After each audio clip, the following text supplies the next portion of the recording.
မင်္ဂလာပါတင်ကျွန်တော်ပြတဲ့ခင်တို့ထွက်စကားကိုအချိန်အနေငယ်ဝင်ငါခြင်းနဲ့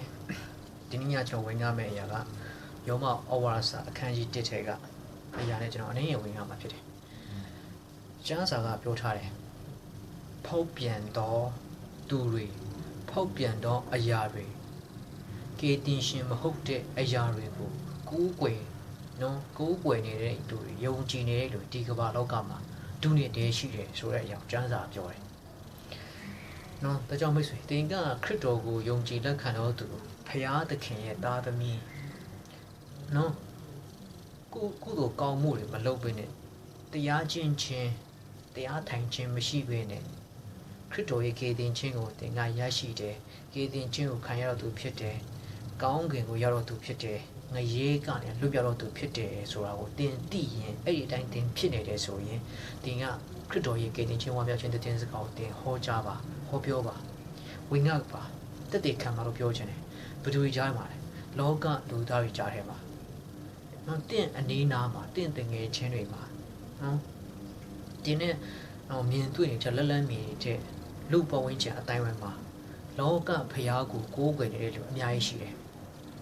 ဖန်ဆင်းရှင်ဖျားကိုမကိုးကွယ်ပဲနော်ဖန်ဆင်းခံဖျားကိုယုံကြည်ကိုးကွယ်နေတဲ့လူအများကြီးရှိတယ်ဖန်ဆင်းရှင်ကိုမယုံကြည်လို့ဘယ်သူမှမဆိုငရေကမလုပ်ဘူးကျွန်တော်ပြောတာမဟုတ်ဘူးတမန်ကျမ်းစာပြောတာကျွန်တော်ပြောရဆိုရင်တော့ဒါမမှန်ပါဘူးလို့လူတွေပြောရမယ်လူတွေပြောကြမယ်ပြောလို့ရတယ်ဒါပေမဲ့တမန်ကျမ်းစာမှာပြောထားတဲ့အရာပြောတယ်အဲ့ဆိုလူတယောက်ကတစုံတယောက်ကမျိုးအဲ့ဆိုရင်ခင်ဗျားပြောနေတဲ့တမန်ကျမ်းစာဆိုတာကမှန်ရဲ့လားကျွန်တော်ပြောမယ်ကဘာပေါ်မှာအမားအယွင်မရှိတဲ့စာအုပ်နော်အမားတစ်လုံးမှရှားလို့မတွေ့တဲ့စာအုပ်ကတမန်ကျမ်းစာတစ်အုပ်ပဲရှိတယ်ကျွန်တော်ဒီကနေ့အထိအယောင်ရဆုံးစာအုပ်လည်းတမန်ကျမ်းစာဖြစ်တယ်ဒီကနေ့အထိနော်ဘာသာပြန်တဲ့အုပ်ရည်ဘာသာပြန်တဲ့နော်စကားစာပေမျိုးစုံအဖြစ်ဘာသာပြန်တဲ့အရာတမန်ကျမ်းစာအထိတ်မှာရိုက်တည်နေတယ်နော်ဘယ်သူကမှတမန်ကျမ်းစာရဲ့မာယွင်မှုအကွက်ကိုဘယ်သူကမှတမန်ကျမ်းစာမမှန်ပါဘူးလို့ပြောနိုင်ဆိုနိုင်တဲ့သူဒီကဘာမှာဘယ်သူမှမရှိသေးဘူးဒါကြောင့်သိပ္ပံပညာရှင်တွေနော်သူတို့စမ်းသပ်တယ်သူတို့တီထွင်ခဲ့တယ်သူတို့ရှာဖွေစူးစမ်းတဲ့အရာနောက်ဆုံးသူတို့တနေရာမှာထစ်နေတဲ့အရာသူတို့ရှာဖွေနော်ပြီးမှမရနိုင်တော့တဲ့အဖြစ်ကတမန်ကျမ်းစာမှာရေးထားတာဖြစ်တယ်နောက်ဆုံးသူတို့ညံကုန်သွားပြီဘလို့မှဒီအဖြစ်ဘလို့ရနိုင်မလဲသူတည်တံလောက်ထားတယ်ဘာကြောင့်တလို့ဖြစ်လာလဲဆိုတဲ့အရာကအကြောင်းရင်းကိုမသိဘူးနောက်ဆုံးတမန်ကျမ်းစာကိုရှာဖွေတဲ့အခါမှာအဲ့ဒီမှာအဖြေတွေ့သွားတာအများကြီးရှိတယ်မိတ်ဆွေဒါကြောင့်လူဒီဆိုအဲ့ဒါဆိုခင်ဗျားပြောတဲ့တမန်ကျမ်းစာဆိုတာကအမှားယွင်းရှိသလားမှန်ရဲ့လားလုံးဝအမှားမရှိဘူးဒီကနေ့ဘယ်သူမဆိုတမန်ကျမ်းစာကိုနော်မားတယ်ဆိုပြီးမှဝေဖန်ဖို့ရမားတယ်ဆိုပြီးမှထောက်ပြဖို့ရအတွက်ဖတ်တဲ့လူတိုင်းဘယ်သူမှအမှားယွင်းရှာမတွေ့ဘူးအရှိအနောက်မညီတဲ့စာအုပ်မဟုတ်ဘူးပြောရင်ပြောထားတဲ့အတိုင်းဖြစ်တဲ့စာအုပ်ဖြစ်တယ်ဒီစာအုပ်ဟာနော်ကျွန်တော်တို့မြင်နိုင်အောင်ဖတ်နိုင်အောင်ပုံနှိပ်ထားတဲ့အရာကြောင့်ကျွန်တော်တို့ကဂိုင်းတွင်နေတာဖြစ်တယ်ဒီစာအုပ်ဟာတမန်ကျမ်းစာဟာအထဲမှာနှုတ်ကတော်တည်ဟူတော့အသက်ရှင်တော်ဖျားတဲ့ခင်တကူမုတ်သွင်းခြင်းခံရတော့စာအုပ်ဖြစ်တယ်ဒါကြောင့်ပြောရင်ပြောတဲ့အတိုင်းရေးထားတဲ့အတိုင်းခံယူယုံကြည်လိုက်လျှောက်ရင်အဲ့အတိုင်းဖြစ်တယ်တရားမဟုတ်ဘူးတရားတတ်မဟုတ်တရားဆိုတာကအသက်မရှိဘူးတရားဆိုတာကကောင်းတဲ့အရာတွင်တင်တာဟုတ်တယ်နော်ဟောကြားတာဖြစ်တယ်ဆုံးမတာဖြစ်တယ်ဒါတရားအသက်မရှိဘူးကျမ်းစာဆိုတာကနော်ရေးထားတဲ့စကားလုံးတော့အသေးဖြစ်ပါတယ်ဒါပေမဲ့အထဲမှာယုံကြည်တော့နှလုံးသားနဲ့ခံယူခြင်းတော့နှလုံးသားနဲ့ဖတ်ရင်အသက်ရှုရဲဘုရားရဲ့နှုတ်ထွက်စကားနှုတ်ကတမန်တရားကိုရတာဖြစ်တယ်တရားတတ်မဟုတ်ဘူးဒါကြောင့်မိတ်ဆွေကျမ်းစာကပြောတယ်ခရစ်တော်ကိုမယုံကြည်တော့သူလက်မခံတော့သူဟာလူတိုင်းငရေသွားမယ်ဘယ်သူမှငရေကမလုပ်ဘူးလူတိုင်းဘေးနိုင်ငံသားမဆိုဘေးဘာတော့မဆိုသွားမယ်ဒါကြောင့်ကျွန်တော်အခု Facebook ပေါ်မှာအကြောင်းမဲ့ကျွန်တော်ဝယ်ငှနေတာပေါ့ဘူးကျွန်တော်နေရာဒေသအတိအကျကျွန်တော်တစ်ချိန်တစ်ခါလည်းမသွားနိုင်ဘူးကျွန်တော်မြန်မာနိုင်ငံမှာရှိရဆိုရင်ကျွန်တော်ထိုင်းမှာမရှိနိုင်ထိုင်းမှာရှိနေဆိုကျွန်တော်စင်ကာပူမှာမရှိနိုင်ဘူးဒါကြောင့်ကျွန်တော် online ကနေဝယ်ငှတယ်ဆိုတာဘုရားခင်ရဲ့အထူးအခွင့်အရေးပေးတဲ့အတွက်ကြောင့်ကျွန်တော်ဝယ်ငှဖြစ်တယ်တင်တဲ့ချိန်မှာတော့ကဘာနဲ့အဝမ်းမှာကြည့်မိတဲ့သူတွေအားလုံးကြည့်လို့ရတယ်ဒါဘုရားခင်ဖွင့်ပေးတဲ့လမ်းဖြစ်တယ်ဘာကြောင့်လို့ပြောရလဲဘာကြောင့်ဒီအလုပ်ကိုကျွန်တော်လုပ်နေရလဲကေတင်ချင်းမရတော့သူတွေဆုံးရှုံးနေတော့သူတွေငရေကိုသွားမဲ့လူတွေဒီကဘာမှာနော်လူအယောက်တစ်ထောင်မှာနော်အယောက်တစ်ထောင်မှာ999ရောက်ရှိတယ်မိတ်ဆွေအနေချင်းပဲကောင်းကြရအောင်မယ်ဘာဖြစ်လို့အဲ့လိုဖြစ်နေရလဲ လူမြောက်များစွာကဖျားသခင်ကိုစိတ်ဝင်စားတော့ကေတင်ရှင်ကိုစိတ်မဝင်စားတော့ဘူးဒီကနေ့ဘယ်လိုအဖြစ်ကြည်နိုင်တဲ့ကေတင်ရှင်ကိုစိတ်မဝင်စားတော့ဘူးဆိုတော့ဘေးရောက်ကြည်ချအဖြစ်တည်နိုင်တယ်ပဲဆိုရင်တည်နိုင်တယ်ကြည်ပါလားအခု online ပေါ်မှာနော်အရေးမရအဖတ်မရတဲ့ဥစ္စာပဲလူတွေအကြည့်များတယ်ဖျားသခင်နှုတ်ထွက်စကားနှုတ်ကတော်ဓမ္မတရားဆိုဘယ်လိုမှစိတ်မဝင်စားဘူးအထူးသဖြင့်နော်တဏှာပအတွင်မယုံကြည်သောသူတွေကဒီဖျားသခင်နဲ့ပတ်သက်တဲ့နတ်နေသောအရာတို့နားကိုမလေးနိုင်တာဒါကြောင့်ကျွန်တော်မနေ့တနေ့ကကျွန်တော်တင်လိုက်တဲ့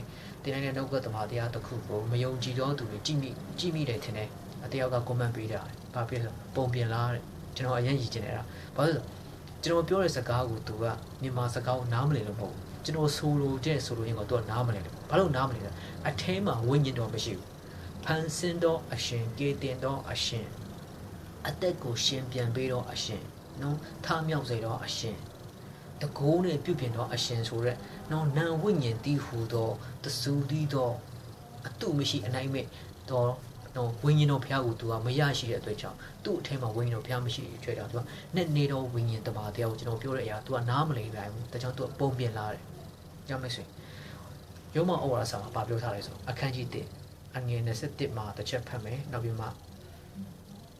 23မှာတစ်ချက်ဖတ်ခြင်းတယ်အငယ်27မှာပြောဆိုအကြောင်းမူကားထိုလူတို့တည်ဘုရားသခင်ကိုသိလည်နေပြီးဘုရားသခင်ကိုချီးမွမ်းတဲ့အတိုင်းမချီးမွမ်းကျေးဇူးတော်ကိုလည်းမတိမမတ်အချီးနီးတွေးဆခြင်းတတိမရှိတော့စိတ်နှလုံးမိုက်မေးခြင်းတို့ရောက်ကြ၏အဲ့လိုရောက်ကြခြင်းမှာဘာဖြစ်တယ်လဲဆိုတော့နော်ပညာရှိလျောင်ဆောင်တဲ့လူမိုက်အရာနဲ့တီးကြသည်ဖြစ်၍မဖောက်ပြန်မပြည့်စည်နိုင်တော့ဘုရားသခင်ဂုံကိုပေလက်ဖောက်ပြန်ဖြစ်စီတတ်တော်လူဤယုတ်တုသားငယ်အစရှိသောတွားတော်တရိษံယုတ်တုတို့ကိုဘုရားသခင်အရာ၌ချီးမြှောက်ကြ၏အဲ့လိုရေးထားတယ်နောက်ပြီးမှအောက်နောက်မှာ25ပဲပြန်ဖတ်ကြည့်သူတို့ဒီမန်တော်ဘုရားသခင်အရာ၌အမားကိုထားလက်ဖန်ဆင်းတတ်တော်သခင်ကိုပေလက်ဖန်ဆင်းအပ်တော်အရာကိုဝတ်ပြုကိုးကွယ်တော်သူဖြစ်ကြ၏လို့ပြောတယ်စိတ်နှလုံးမိုက်မေးတယ်ကြောင့်လူတယောက်ကလေဘွေဘယ်နှထက်ရတယ်ဘယ်နိုင်ငံမှာနေထိုင်တယ်အစင်တန်ဘလောက်ရှိတယ်ဘေးပညာနဲ့တက်မြောက်ကျွမ်းကျင်ထားတယ်ဒါကသူ့ရဲ့အမှန်တကယ်စိတ်နှလုံးထဲကနေထွက်လာတော့အတိပညာအလင်းမဟုတ်ဘူးဒါကတင်ယူတာပဲရှိတယ်ခဏပြောတဲ့အရာတကယ်တမ်းပညာရှိဆိုတာကလေကေတင်ရှင်ကိုယုံကြည်လက်ခံနေတော့သူမှပညာရှိလို့ခေါ်တယ်အင်ဂျင်နီယာဖြစ်တော်ညာတယ်ဆရာဝန်ဖြစ်တော်ညာတယ်နော်ပေါမောက်ခါချုပ်ဖြစ်တော်ညာတယ်နိုင်ငံကိုဥဆောင်နေတော့သူဖြစ်တော်ညာတယ်ခရစ်တော်မရတော့သူဟာတမန်ကျမ်းစာအရာမိုက်မေးတော့သူပဲကေတင်ရှင်ကိုလက်မခံပေးနဲ့ဖန်ဆင်းရှင်ကိုလက်မခံပေးနဲ့ဖန်ဆင်းခံတွေကိုကိုးကွယ်နေတဲ့သူကမိုက်တော့သူပဲဆိုရင်ကြောင့်လူမိုက်ဆိုတာနော်ဟိုလမ်းဘေးမှာတောင်းကျမ်းနေတဲ့လူမဟုတ်ဘူးလူမိုက်ဆိုတာအချုပ်ထဲမှာခဏအချုပ်ချခံထောင်ချခံလူရိုက်ပွဲမှာခဏဥဆောင်နေတဲ့လူပါဝင်နေတဲ့လူမဟုတ်ဘူးအဲ့ဒါကလူရဲ့အသွေးသားဖြစ်လူမိုက်လို့ခေါ်တာလူရဲ့စိတ်နှလုံးကနေထွက်လာတဲ့လူမိုက်ဆိုတာလေကေတင်သောအရှင်ကိုနော်တဆူသီးတော့စစ်မှန်တော့တေချင်းမှန်ကိုအောင်မြင်တော့ဖန်ဆင်းတော့အရှင်ကိုမယုံကြည်လက်မခံတဲ့အခါမိုက်မေးတော့အရာဖြစ်တယ်ကျွန်တော်ဖတ်သွားပြီမိုက်မေးတယ်နော်ဖျားတဲ့ကိုချီးမွမ်းတဲ့အတိုင်းမချီးမွမ်းနဲ့ကျေးဇူးတော်ကိုမသိကျေးဇူးတော်ကမသိမှအချီးနီးတွေးဆခြင်းတတိမရှိတော့စိတ်နှလုံးမိုက်မေးတို့ရောက်ကြ၏ပညာရှိတဲ့အောင်ဆောင်တဲ့လူမိုက်အရာ၌တီးကြတွေဖြစ်၍ပညာရှိအောင်ဆောင်တယ်သူကပေါမောက်ခါချုပ်ဆရာဝန်ဒေါက်တာအင်ဂျင်နီယာနော်ဘာသာရေးကောင်းဆောင်ပညာရှိအောင်ဆောင်လူမိုက်အနာတီးကြတယ်မဖောက်ပြန်မဖြစ်စေတော့ဘုရားသခင်ဂုံတော်ကိုပေလက်ဖောက်ပြန်ပစ္စည်းတော်လူဤယုတ်တုသားငယ်အစာရှိတော့တွားတတ်တော်တရိษံယုတ်တုကိုဘုရားသခင်အရာ၌ချီးမြှောက်ကြ၏ဘုရားသခင်ကိုပေပြီးမှဘုရားသခင်ရဲ့ဂုံအင်္ဂါကိုပေပြီးမှနော်လူတွေရဲ့ယုတ်တုခရစ်တော်ကနေလွဲရင်ဘယ်ဘသူမှကေတင်ရှင်မဟုတ်မိတ်ဆွေတင်ယုံကြည်ယုံမကြည်တဲ့ကိစ္စမရှိဘူးတင်စိတ်နှလုံးတကားဖွင့်ပြီးမှအုံနောက်ကိုကောင်းကောင်းအလုပ်ပြီးမှစဉ်းစားကြည့်နော်အခြေခံကြဓမ္မဒိဋ္ဌံကြစဉ်းစားကြည့်လူတွေမှာနော်တရားပေးခဲ့တဲ့ပုံပေါ်အများကြီးရှိတယ်တကုရှင်တွေအများကြီးရှိခဲ့တယ်ဒါပေမဲ့ကေတင်ရှင်ဆိုတာခရစ်တော်တစ်ပါးပဲရှိတယ်ယေရှုခရစ်တော်ပဲရှိတယ်ကေတင်ရှင်တေချင်းမှန်ကိုအောင်မြင်တဲ့လူလောကမှာခရစ်တော်ပဲရှိတယ်နော်တေရာကနေပြန်ထားတယ်လို့ရှိပါတယ်အဲ့ဒီတော့ပြန်တေတယ်အဲ့ဒါကိုတေချင်းမှန်ကိုအောင်မြင်တယ်လို့မခေါ်ဘူးပြန်ရှင်တယ်ပြန်တေတယ်တေချင်းမှန်ကိုအောင်မြင်တယ်ဆိုတာတေပြီးမှပြန်ရှင်တမ်းထားတော့နောက်ထပ်ဘယ်တော့မှပြန်မတေတော့တာအဲ့ဒါကိုတေချင်းမှန်ကိုအောင်မြင်တယ်ဒါကြောင့်ဘေတူကတေချင်းမှန်ကိုအောင်မြင်တယ်လူသမိုင်းတစ်လျှောက်မှာ ဘေးဖျားကတိတ်ချင်းမှန်ကိုအောင်မြင်တယ်လူတမိုင်းတခြားမှာဘေးဖျားကမအောင်မြင်ဘူးအလုံးတေလုံတော့ကြတာပဲတရားပေးခဲ့တယ်တေလုံတော့ကြဘာမှမလုပ်နိုင်ဘူးခရစ်တော်ကတရားပေးတာပဲမဟုတ်ဘူးကေတင်ပြီးမှတရားပေးတာတရားပေးပြီးမှမကေကနေဖျားမဟုတ်ဘူးတရားပေးပြီးမှသူကလည်းတေသွားပြီးမှနော်နေဩဇာဖြစ်သွားတဲ့ဖျားမဟုတ်ဘူးကျွန်တော်မိတ်ဆွေကျွန်တော်အရင်တနာတယ်ကျွန်တော်အဲ့လိုဝင်ကားလိုက်တဲ့အရာတွေကိုနော်လူတွေကနားမလည်နေပြီလေနော်နားမလည်ရနဲ့ဒီအရာတွေကိုကျွန်တော်ကိုနော်အမျိုးမျိုးဟိုဘယ်လိုမျိုးဟာတာလေးဖြစ်မယ်နော်ဟိုတမျိုးပေါ့ကျွန်တော်ကိုနားမလည်တော့သူနော်ကျွန်တော်ကိုယွန်ရှာတော့သူမုန်းပြီးတော့သူတို့ဖြစ်ပါလိမ့်မယ်ဒါမြန်မာနိုင်ငံမှာအဲ့လိုမျိုးကကျွန်တော်အများကြီးကြုံတွေ့ခဲ့ရတယ်အခု online မှာလည်းအဲ့လိုရှိနေဆိုတော့သူတို့အတွက်ကျွန်တော်ဆူတောင်းပေးရတယ်အဲ့လိုမျိုးလူတွေအများကြီးရှိတဲ့ကြောင့်ဒါကြောင့်မိတ်ဆွေတင်အေးဦးလေးလုပ်ရမယ်လူတစ်ထောင်မှာ999ယောက်အားလုံးနှီးပါပဲအားလုံးနှီးပါပဲဒါကြောင့်ပြည့်စည်တော်လန်ကျေတော်လန်ကိုတွားတဲ့လူကတွေ့ပြီးမှဝင်တဲ့လူကများတယ်မိတ်ဆွေတင်ကခရစ်တော်ကိုယုံကြည်လက်ခံတော့သူဆိုကိုယ့်ကိုတတိထားကိုယ့်ကိုအတိမတ်ပြုတ်နေတယ်လို့ဆိုရင်ငရေးသွားမဲ့လူမတနာဘူးလားသူတို့ကနော်လူအသွေးသားကြည့်နော်ခံချောကြီးနော်အရန်ချောကြပါတယ်အရန်လှကြပါတယ်ပညာတတ်ကြပါတယ်နော်ဝင်ငွေကောင်းကြပါတယ်လူကုန်ထိုင်ဖြစ်ကြပါတယ်အစင်အရန်ပြေကြပါတယ်လူမှုရေးမှာလည်းသူတို့အရန်ကူညီကြပါတယ်နော်ပရဟိတမှာသူတို့ဥဆောင်နေကြပါတယ်နေရာတဲ့အတိအတိမှာသူတို့ရဲ့ကောင်းမှုတွေသူတို့ရဲ့လူဒန်းဆွန့်ကြခြင်းအရာအလုံးမှာကြီးစိုးထားပါတယ်ဒါပေမဲ့ကေတင်သောအရှင်ကိုမရတော့သူတွေကစိတ်လုံးထဲမှာမိုက်မဲတယ်ပညာရှိလျောင်ဆောင်တယ်ကိုယ့်ကိုငါက foundation ထောင်ထားတာ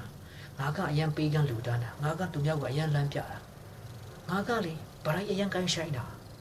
ဘလောက်ပဲကိုင်းဆိုင်ခရစ်တော်ကိုမရတော့သူကငရဲပဲဘလောက်ပဲပေးကန်းခရစ်တော်ကိုမရတော့သူကငရဲပဲ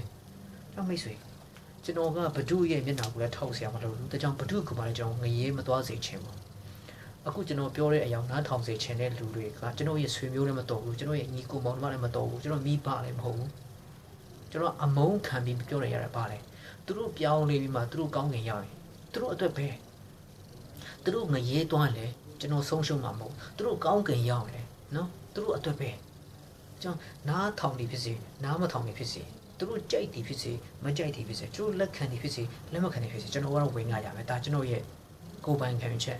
်ဘုရားသခင်ပေးထားတဲ့အလုပ်ဖြစ်တယ်ကျွန်တော်မိတ်ဆွေတင်ကလည်းယုံကြည်သူဖြစ်တယ်ဆိုရင်တင်တယောက်တည်းကေတင်ချင်းရတာငရေကလည်းလွတ်မြောက်တယ်ဆိုတာတင်တကူကောင်းဆန်စွာနဲ့မပြောမွေ့ပါနဲ့တကူကောင်းမဆန်နဲ့တင်ယုံကြည်တဲ့အတိုင်းတင်ခံစားတဲ့အတိုင်းတင်လွတ်မြောက်တဲ့အတိုင်းလောကလူသားတွေကိုလည်း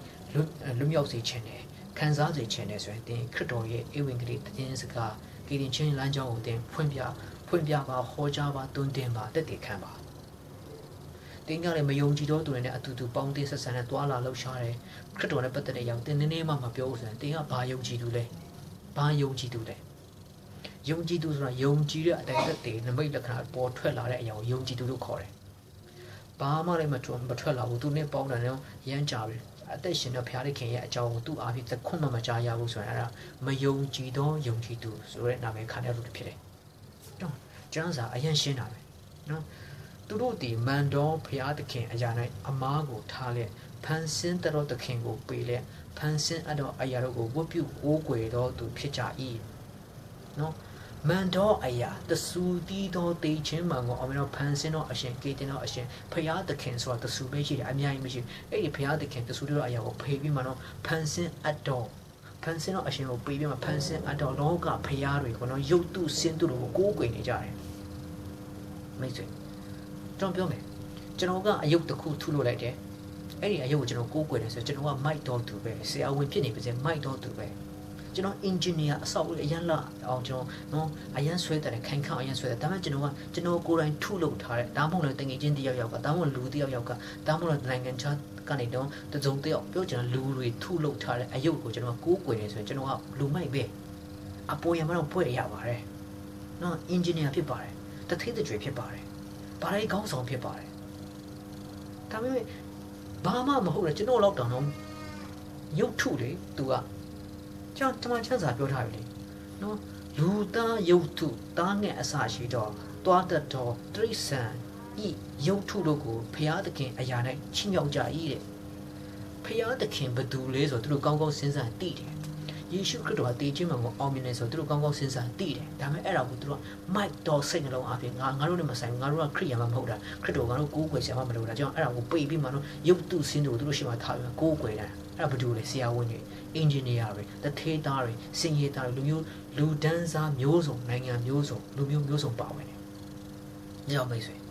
ဘဒုကပညာရှိတယ်ဘဒုကပညာရှိတယ်ဘဒုကမိုက်မေးရတယ်ခရစ်တော်ကိုမရတော့သူဟာအားလုံးဟာမိုက်မေးတော့သူနော်မိုက်မေးတော့သူဆိုတော့ပြောပြအချုပ်ခဏခဏကြားတဲ့လူရိုက်ပွဲခဏခဏဦးဆောင်ပါဝင်နေတဲ့လူပြောတာမဟုတ်ဘူးစိတ်နှလုံးထဲမှာအမှန်အမှားကိုသိတယ်နဲ့နော်ကိုယ့်ကိုပညာရှိတယ်အောင်ဆောင်ပြီးမှမန်တော်အရာကိုပြေးပြီးမှနော်ဖန်ဆင်းအပ်တော်ဖန်ဆင်းတွေကိုဖန်ဆင်းခံတွေကိုကိုယ့်ရဲ့ဖျားပါလို့တင်လူပူဇော်နေတာကိုယ်ွယ်ယုံကြည်နေတာပြက်ကတင်ကိုကိုယ်ွယ်ယုံကြည်နေတာအဲ့ရုပ်ထုကကိုပါအဲ့ရုပ်ထုကကိုယ်နေတိုင်းကျွေးမွေးနေရမလားကိုကဖျားလို့ပြောနေတဲ့ရုပ်ထုကိုကိုကနေတိုင်းကျွေးမွေးရတာမလား तू ကကိုဘာလုပ်ပေးတယ်စဉ်းစားကြည့်ယေရှုခရစ်တော်ဆိုတာတည်သွားတဲ့ဖျားမဟုတ်တရားပေးပြီးမှတည်သွားပြီးမှမြေဩဇာဖြစ်သွားတဲ့ဖျားပါဒီကနေ့ယေရှုခရစ်တော်ရဲ့စပင်တပင်မှရှောင်တွေ့ဒီလောကမှာနော်အယိုးတစ်ခုမှရှာလို့မတွေ့ဘာလို့လဲဒီမှာမှမရှိတော့ तू ထားမြောက်သွားပြီဖန်ဆင်းတော့အရှင်ဆိုတာအများကြီးမရှိတဆူပဲရှိတယ်ကျမ်းစာပြောတာနော်ကျွန်တော်ပြောတာမဟုတ်ကျမ်းစာပြောတာကျွန်တော်ပြောတဲ့အဟိုစာကိုမိတ်ဆွေမယုံဘူးမိတ်ဆွေကိုယ်တိုင်ဖတ်ချင်တယ်ဆိုရင်ဖတ်ယောမဩဝါဒစာလို့ပြောတယ်အခန်းကြီး1ဖတ်တစ်ခန်းလုံးဖတ်မိတ်ဆွေစာဖတ်အကောင်းတယ်ဆိုရင်တော့ဒီနော်ထောင်ရဖျားဤတမန်ကျမ်းဆိုတဲ့စာအုပ်တွေကိုခရိယန်တွေစီကနေယူနိုင်တယ်ရနိုင်တယ်အဲ့ဒါကိုကျွန်တော်နော်ထောင်ရဖျားဤတမန်ကျမ်းစာဆိုတဲ့အရာတဲ့ကနော်ဓမ္မတိကျမ်းဆိုတဲ့အရာကိုယူပြီးမှအဲ့ဒါကိုအစအဆုံးဖတ်တမန်ဟောင်းကျမ်းဆိုတဲ့အရာကိုမိတ်ဆွေမဖတ်နဲ့ဘူးမိတ်ဆွေနားလည်နိုင်မှာမဟုတ်ဘူးနော်ကျွန်တော်ပြောတော့ကိုမယုံဘူးဒီလူကဘာပြောနေမှမသိဘူးဒါမှစိတ်ဝင်စားပါတယ်ခရစ်တော်ဟာတီးချင်းမှကိုအောင်မင်းတော်ကေတင်ရှင်လားဟုတ်ပါလားတီးချင်ပါတယ်လို့တီးချင်တဲ့စိတ်ပေါ်လာရင်ထောင်ရဖျားဤတမန်ကျမ်းစာဆိုတဲ့အရာကိုရှာပြီးမှတွေးပြီးဆိုရင်တော့ထက်ဝက်ချိုးလိုက်ပြီးမှ3ပုံ1ပုံလောက်ချိုးလိုက်ပြီးဟိုဘက်မှာနော်အနေပိုင်းပေါ့နော်ဓမ္မတိကျမ်းဆိုတဲ့အရာကိုတွေ့တယ်အဲ့ထဲကနေရောမဩဝါဒစာဆိုတဲ့အရာကိုအခန်းကြီး1ကိုဖတ်တယ်စာဖတ်အကောင်တော့ဓမ္မတိကျမ်းအစအဆုံးဖတ်ကြည့်အစအဆုံးဖတ်တဲ့အခါမှာမိတ်ဆွေနှလုံးသားထဲမှာမန်တော်ဘုရားသခင်ကိုမိတ်ဆွေရှာတွေ့မှာဖြစ်တယ်ဘုရားသခင်ဖွင့်ပြမှာဖြစ်တယ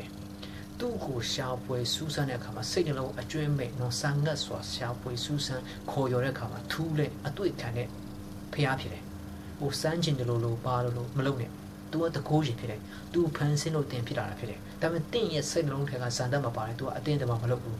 တင်းရဲ့စိတ်နှလုံးဆန္ဒပါပြီးမှနော်ကြိုးပွေတော့နှလုံးသားနဲ့ခိုင်းပြီးနှလုံးသားနဲ့ရှားဖွေယုံကြည်နေတော့နှလုံးသားနဲ့စံကြတော့နှလုံးသားနဲ့ရှားဖွေရင် तू ကအတွေ့ခံတယ်ခေါ်ရင်ထူးတယ်ဖရားဖြစ်တယ်အသက်ရှင်တဲ့ဖရားဖြစ်တယ်တေးသွားတဲ့ဖရားမဟုတ်မြေဩဇာဖြစ်သွားတဲ့ဖရားမဟုတ်တရားပေးပြီးမှ तू ကမလွန်ဆန်တော့ तू မဟုတ်ဘူးတရားပေးပြီးမှ तू ကမကေတင်နိုင်တော့ तू မဟုတ်ဘူးကေတင်ပြီးမှတရားပေးတာအဲ့ဒီတရားတယ်ကျွန်တော်လိုက်လျှောက်ဖို့မလိုကျွန်တော်အထက်မှာဖြစ်လာတဲ့တရားကိုပေးတာရောက်မိတ်ဆွေဘာသာရဲ့အယူမသိနဲ့ပါရရဲ့အယူသိရင်တင့်ရဲ့နောင်တမလုံးအရေးတင့်ရဲ့ဝိညာဉ်ကငရေထဲမှာတေချပေါက်နေရမယ်ကျွန်တော်ပြောလိုက်မယ်တေချပေါက်နေရမယ်ကေတင်တော့အရှင်စစ်မှန်တော့အရှင်ကိုဖို့ပိတ်ယုံကြည်လက်ခံဝဲလိုတယ်ဒါကြောင့်မိတ်ဆွေတင့်ကိုလည်းကျွန်တော်ယုံကြည်လို့ဖြစ်တော့သူလည်းတင့်ကိုကျွန်တော်ခွာပေးခြင်းတင်ယုံကြည်တဲ့အတိုင်းတင်ဘုရားသခင်ရဲ့ကေကျွန်တော်ရရှိခံစားတဲ့အတိုင်းတင်ဝင်ငါပါလူမျိုးများစွာကငရေထဲတွားရမယ်လို့ဖြစ်တယ်ကြည့်ပါလားလူတန်းပေါင်းများစွာအခုလူကမ္ဘာလူတွေတန်းပေါင်း6000ကျော်ရှိတယ်လို့ပြောတယ်အဲ့6000ကျော်လိုက်မှာ6000ကျော်လောက်မှာပြန်အားလုံးနေပါနော်4000ကျော်5000လောက်ကငရေသွားမဲ့လူပဲမိတ်ဆွေမယုံကြည်အများပဲငရေသွားမဲ့လူဘာဖြစ်လူရဲ့နော်လူရဲ့စိတ်လုံးတော့ဘုရားသခင်ကိုစံကတော့သူမရှိတော့ဘူးကြောင့်နော်လူငယ်တော်များများတွေကနော်ပြည့်စည်နေကြတယ်ဘုရားသခင်ကိုစိတ်မဝင်စားဘူးအကြောင်းဒီညတော့ကျွန်တော်အိဗီနီဝေငါပွဲအတွက်ကျွန်တော်တိုက်တွန်းတယ်ယုံကြည်သူတွေကိုလက်တွေ့လှုပ်ဆောင်ပါမယုံကြည်တော့သူတွေငရေသွားမဲ့လူတွေမြောက်မြောက်စွာရှိသေးတယ်အဲ့ဒီလိုလူတွေကိုဘုရားသခင်ရဲ့အလိုနဲ့ညီစွာကေတင်ချင်းရရှိအောင်တမန်တရားသိရှိဖို့အတွက်သူတို့ကိုကျွန်တော်တို့အသက်တာပုံသက်တွေကောင်းပြပြီးမှနှုတ်ရှာပါစပ်အဖြစ်ဟောကြားပြီးမှတက်တယ်ခံပြီးမှဆွဲခေါ်ကြရအောင်မယုံကြည်တော့သူတင်ကအခုဒီဝီဒီကိုကြည့်မိတယ်ဆိုရင်ကျွန်တော်ပြောတဲ့ဟာမယုံနဲ့ကျမ်းစာဖတ်ကြည့်ကျွန်တော်ပြောတဲ့ဟာမယုံနဲ့ကျမ်းစာဖတ်ကြည့်အုံတော့ရှိရဆိုစဉ်းစားကြည့်ခရစ်တော်ကလွှဲရင်ဘယ်ဖခင်ကတည်ခြင်းမှမအောင်မြင်လဲဘယ်ဖခင်မှမအောင်မြင်ဘူးခရစ်တော်ကလွှဲရင်ဘယ်ဖခင်ကလောကကိုဖန်ဆင်းတယ်အဆုံးသူပဲဖြစ်တယ်ခရစ်တော်ပြောတဲ့စကားမျိုးဘယ်သူမှမပြောခရစ်တော်လုပ်ခဲ့တဲ့အမှုမျိုးဘယ်သူမှမလုပ်ခဲ့ခရစ်တော်ဖန်ဆင်းတဲ့အရာဘယ်သူမှမဖန်ဆင်းဘူး အဆအဆအရာတော့ဖန်ဆင်းရှင်နဲ့ဖန်ဆင်းခံပဲရှိတယ်ဖန်ဆင်းခံဖရားတွေကိုကူးကွယ်နေကြတယ်တဲ့ကျမ်းစာပြောတယ်နော်ဒီကတော့ကျွန်တော်လည်းခွန်ပြပါတယ်ကျွန်တော်အောင်ဖျားကြီးကောင်းချင်ပါစေပြန်ပြီး share ပါလို့ပြောချင်တယ်